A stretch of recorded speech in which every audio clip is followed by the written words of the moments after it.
Kan gini Bang, saya tuh aduh mau ketawa takut ada yang marah gitu ya. Jadi gini, saya sebagai anggota DPR RI mau menjadi anggota DPR itu saya diwajibkan menyerahkan fotokopi ijazah yang sudah dilegalisir basah. Betul. Ditandatangani dan dilegalisir basah. Ya kan? Kemudian mendapatkan juga persetujuan dari pengadilan dan lain sebagainya. Oke, ke Polri, sudah ke Polri. Masih nggak mau pula, nggak mau juga. Nggak mengakuin juga. Nggak ngakuin juga. Mau ke negara lain. Lah, kok menghina negara sendiri? Apa urusannya Singapura dengan kita? Kan kurang ajar gitu loh. Kedaulatan negara mereka lecehkan. Apapun yang terjadi, kalau ada misalnya mislah di antara misalnya penegakan hukum dan lain sebagainya, kan oknum. Nggak bisa kemudian juga digeneralisir. Nah, mereka bilang nggak percaya. Kalau mereka nggak percaya, nggak usah berada di republik ini. Percaya aja sama negara yang mereka percayai.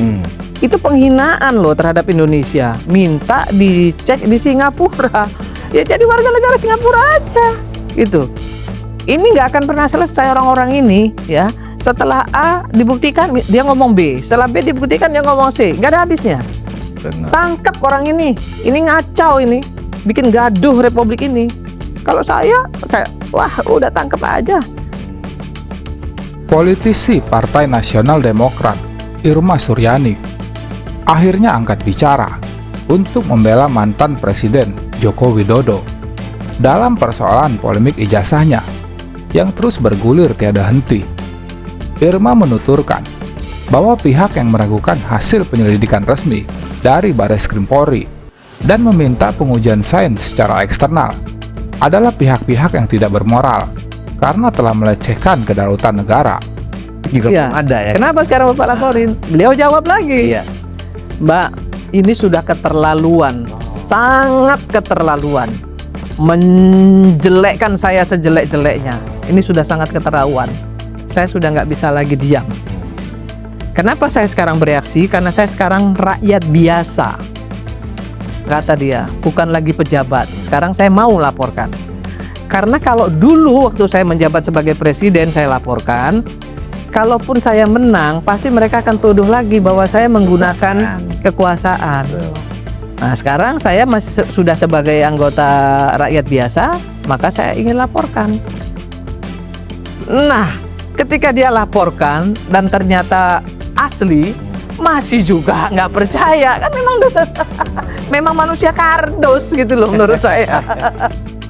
Irma juga mengatakan bahwa orang-orang yang tidak mempercayai keaslian dari ijazah Jokowi setelah adanya pernyataan dari pihak kepolisian merupakan manusia kardus.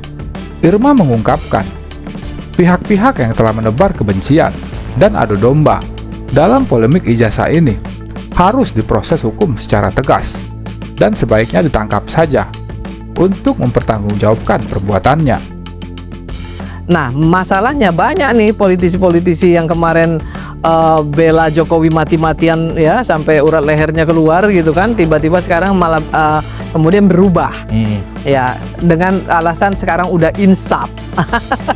Padahal ini jejak digital itu kan nggak bisa hilang gitu.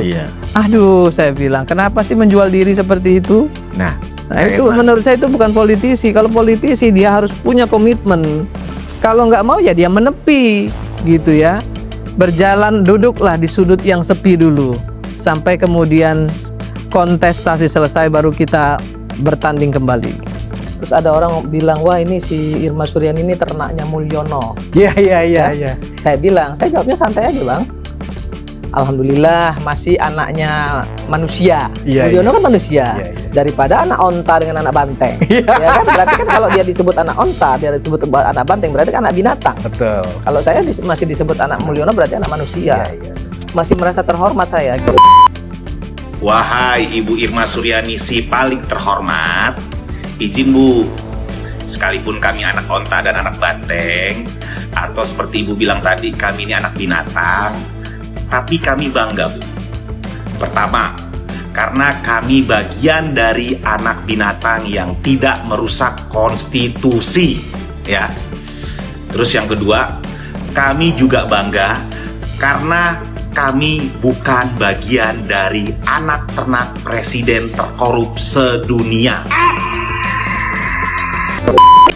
Sosok anggota DPR, Irma Suryani, mendapati sorotan dari para netizen ketika mengeluarkan kata-kata kasar saat berdebat dengan Roky Gerung. Ia bahkan berkata, akademisi Roky Gerung adalah orang yang paling dungu di antara orang yang paling dungu di Indonesia. Supaya ada pedoman etis dalam politik. Artinya ini tidak etis apa yang terjadi Sangat saat tidak ini? etis. Enggak, artinya gini, Bang Rocky. Artinya selama ini Oke. Bung Rocky nggak tahu ya kalau mereka sebenarnya nggak konsisten. Siapa? Gerindra dong. Gerindra nggak konsisten. Kan Anda kan dukung dia, mereka Jelas. mati-matian. Nah, Nah, sekarang saya tidak tahu. mendukung Gerindra. Kan tahu Gimana tuh. saya mendukung Gerindra? Nah terus dukung siapa? Saya dukung diri saya sendiri, saya dukung pikiran saya. Gini saya terangin ya. Prabowo kemarin. Gimana mau dukung Oke, saya terangin pikiran ya. Anda? Karena Anda itu kan bukan siapa-siapa, Karena itu Bos. saya terangin. Karena saya memang bukan siapa-siapa.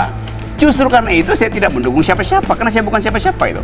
Enggak Yuk. bisa begitu. Posisinya Anda mendukung Gerindra. Sekarang saya terangin Publik ya. di seluruh Indonesia Oke, karena- tahu. oke, sekarang Jadi terang. nggak bisa juga Anda Oke. katakan bahwa Anda mendukung diri Anda sendiri. saya Anda ngaku bukan nanti. siapa-siapa. Sekarang saya mau akui itu setelah keterangan saya. Dengar dulu ya. Saya mengajukan judicial review ke Mahkamah Konstitusi karena saya nggak setuju Jokowi versus Prabowo. Jadi dari awal posisi etis saya adalah tidak terhadap dua ini karena tidak cukup buat demokrasi. Poin itu pertama dulu ya. Karena itu saya beroposisi itu. Saya beroposisi pada Jokowi dengan dasar membatalkan kedunguan. Prabowo beroposisi dengan maksud memperoleh kekuasaan. Lain motifnya. Jadi saya nggak mendukung Gerindra. Bagaimana caranya coba? Kalau dari awal saya tidak ingin dua-duanya. Gimana? Bagi Karena saya otak- ingin sampaikan kepada Anda. apa? Anda bicara, Anda beroposisi karena kedunguan. Memangnya Anda pikir Anda lebih pintar dari Jokowi? Anda Jauh lebih lebih- dungu dari Jokowi. Bahkan Anda dengan- lebih dungu dari orang yang paling dungu di Oke, Indonesia. Baik, ditahan dulu. Itu yang saya sampaikan sama di media soal kalimat Bahlil. Demokrasi kan nggak boleh menafikan wacana. Tapi ini wacana yang serius, Kak Irma. Ini tidak bisa Iya, dianggap. makanya saya bilang tadi. Artinya benar dong apa yang dikatakan Bung Rocky. Ini sebenarnya sesungguhnya memang secara serius dikerjakan. Orang berhak jadi punya basis untuk tidak percaya. Ya, Bung Rocky? Ya karena itu saya ngajar ilmu yang namanya hermeneutic of suspicion itu. Kita harus curiga pada sesuatu, apalagi kalau dia wilayah operasinya itu kekuasaan. Kan kalau dari awal kita ya disebut Bahlil, Muhaimin segala macam. Kok tiba-tiba ada pengetahuan itu bahwa kalau perpanjang nanti kita ikut dapat rezeki itu. Mungkin itu awalnya tuh, lalu disodorkan pada Presiden Jokowi. Presiden juga diam-diam, ya boleh juga ya. Power tends to corrupt. Jadi kalau dibilang bahwa ya hak orang bicara boleh, tapi kenapa hak orang bicara untuk menurunkan presiden nggak boleh? Sama-sama konstitusional tuh. Kan bicara doang gitu kan. Tapi kan Anda semua kan larang tuh, jangan dong diturunkan sebelum masa jabatan. Loh kenapa?